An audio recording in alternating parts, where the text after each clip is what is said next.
right, Big Mike. So next, man, I wanted to ask you about something else that's going on out here, man, in these YouTube streets, man. And it's starting to take on a life of its own. So we're talking about this Lil Zay Osama situation. So in the past, Lil Zay Osama, I guess he had a back and forth situation that went on between him and King Von in the past that's come to light because of an interview that he recently had, man. So have you seen any of this situation with Lil Zay Osama? And go ahead and speak on what you know. They made that situation was that it wasn't even that serious though. Like it was just a situation involved with some stuff. You know what I'm saying? Everybody know Von got love for Bitedown, so he wasn't gonna never leave Bitedown side just because of what Lil Zay was on. It was just, you know what I'm saying? Them it's men. You know what I'm saying? Everybody got their sides. Yeah, it seemed like they was just bumping heads or whatever in the DMs. That's how it was. Go ahead, because it seemed like Lil Zay Osama, but he seemed real quick to put the DMs out there, man, which had a lot of people thinking about it. Like, was this for publicity or what? But you know, in the story that he told, he has an issue with 600 Bitedown, right? A 600 member Bitedown, and then Bitedown and King Von are associates or friends, right? But what is the relationship between King Von and Bitedown that you know? They was homies. They Bitedown. Von love Bitedown. Okay, so this wasn't just like an acquaintance. This is one of his like everyday homies you talking about, That right? was one of his people. That's one of his homies. He loved Bitedown on bro. Okay, so obviously, you know, Bitedown, he went down for his case or whatever.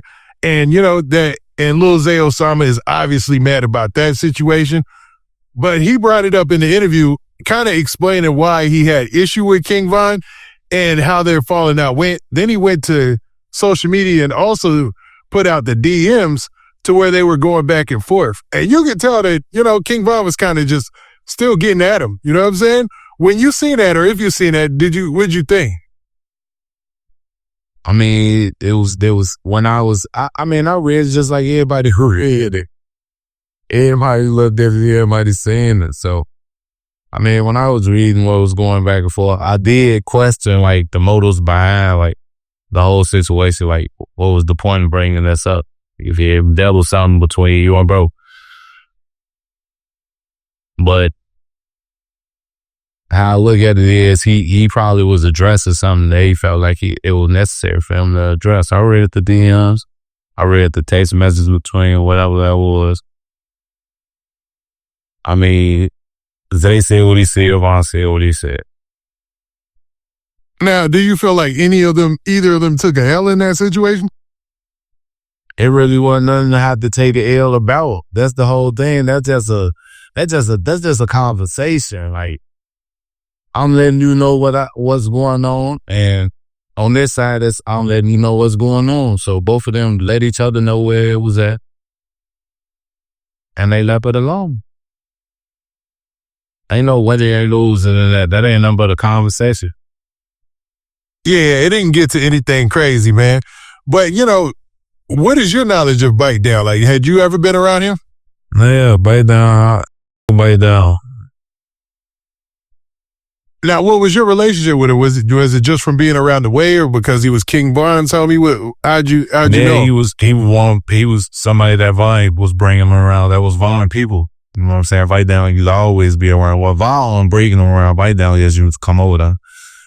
But that was one of his people that he used to be kicking it with. Yeah. I know it's because probably, you know what I'm saying, upset a lot of people. Like, I mean, I don't condone them like that neither, but at the same time, if somebody got love and they hard for somebody, how you going to expect them to get them up because of a mistake they made? You know what I'm saying? Like, what he did, like, ain't right at all. Like, if he did what they saying he did, like, I don't know if he did this. I mean, yeah, because he hasn't been sentenced yet. He's still waiting sentencing. He's been in jail for like what, 10 years or something, like 7 years now. It's been a little minute, but I don't know if he did it. So I'm not about to even hide that type of, you know what I'm saying, hide them type of thoughts. it's just gonna be, the case is it's a messed up case. It's bogus. It's like something that you ain't never supposed to do. And that's, you know what I'm saying? You got to think about somebody mental too. At the same time, you got to try to dig into it. Like, what would make somebody even do something like that? Like, I know some people just crazy, but a lot of people that be having, like, they be battling, you know what I'm saying, with theyself. And people don't be understanding that everybody just quick to just judge. But at the same time, though, like, I understand where they coming from, though. Like, yeah, because those his people, and then Bitedown is y'all people, man. It just is it that simple? I'll be feeling the same way, though. If I was there, I'd be feeling the same way, though. You know what I'm saying? But it's like with Von, though. Like, how can you tell me, like, if I mess with bro, then it's like like, you know what I'm saying? You got a problem with anybody just screaming free Bitedown. You know what I'm saying? Like, how can you just expect Von to just give up on his homie though for a mistake that he made? Like, you got to think about that was his home. Like, even though what he did was bogus, that was bogus. He if he did that, that's bogus. Like, I ain't even gonna lie to you. At the same time, like, how can you expect Von to just give up on his homie though? Somebody that he had love in his heart for. He wasn't gonna do it, so that's why him and Zay was bumping eggs. Yeah, that seems like the big takeaway in this situation, man. Now, what do you think about people being mad at Lil Zay Osama for allegedly using this situation for promotion? I mean, is it promotion though?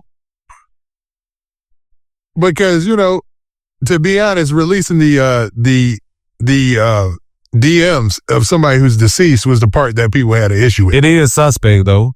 I ain't gonna lie to you. It is suspect because now it's like everybody looking at, like, I'm not gonna say everybody, but some people looking at it like, he press bond. You know what I'm saying? Like he up in the DM of the show, like he press bond on the situation or something.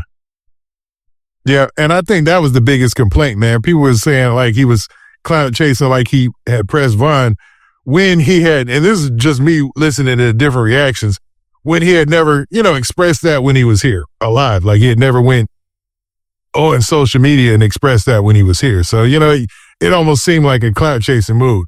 Not to say that, you know, Lil Zay Osama is clout chasing, but, you know, a lot of people do things for media attention and to, you know, to get those residual payoffs in the end for these things, man.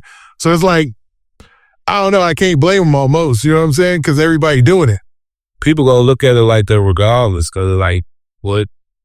Why you ain't put it on? Why you ain't put that on the internet when he was alive? You know what I'm saying? So everybody gonna have their opinions about the situation, but it is what it is. It's a crazy one, man. And like you said, man, Bitedown, he's been locked up for a while now. He's still looking to get sentenced. I believe he still hasn't been sentenced. He's been doing county time this whole time, which is crazy. And I don't know how that turns out for him. But one thing I do know is Lil Zay Osama is a topic right now, man. So what do you think about Lil Zay Osama as far as him being an artist, the F my cousin, all that, man, that transition in the rap game? Yeah, I was locked up during that time when it came out.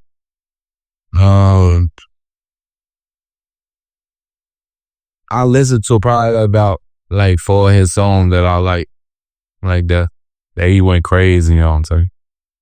Like that F My Cousin, that's one Sure with him and Breezy. Soul Cry, I believe that's the name of the song. Insane. Like he got some music. He definitely, like, a lot of people be saying like his music be garbage, but his music ain't trash though. He did. I think Dirk's verse on F My Cousin was probably one of his best verses ever. You know what I'm saying? He took. When you heard that concept, what'd you think, man? When you heard that, you were like, dang, it's that serious? And explain that he was really into it with his cousin. I was like, that's wild, man. Does that happen often? Is that what you thought? It do happen often. A lot of people because it's like cousin, that's family. how a lot of people look at it like when you're in the streets, it's like cousin, that's family, but like we ain't immediate family. You ain't my brother or you ain't my sister, you ain't my homie, you ain't my dad, like that. So a lot of people, as long as they'll go against their cousin, boy, if they on the wrong side. A lot of people will go against their families. They happen all the time. Yeah, now I had brought this up with King Yella in an interview. I want to say it was maybe last year. It was one of our interviews last year. And his response to that was like, man, I'm going to help my cousin. You know what I'm saying? Me and my cousin, we going to work together against everybody. You know what I'm saying? Like I would never, like he said he would never, you know, put in a situation where he'll put the gang over his cousin. Now, and I was like, go ahead. Me neither. Yeah, and it seems kind of split like that. Like most people, I don't know, man. That's a rare situation, is what I'm saying. Is that a rare situation, or am I being a little optimistic? No, they be tripping with that. It don't happen as often, but it be happening.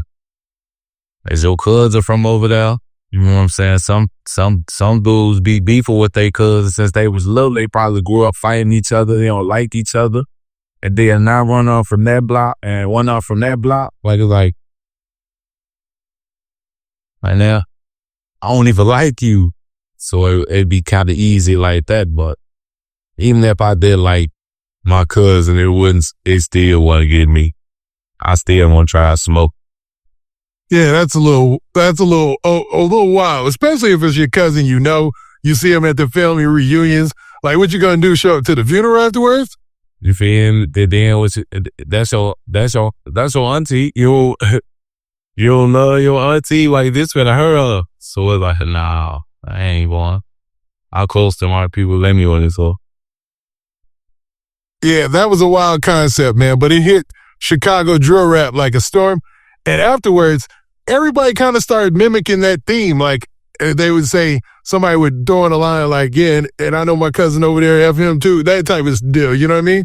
So in drill rap, do you often see people up in the ante? Like somebody will say something real crazy or egregious, like, yo, man, F my cousin, I'll shoot him too. Then the next person will hear that and say, ooh, that was cold. I'm about to say something just as horrible. That's what a trend is. That they made that a trend.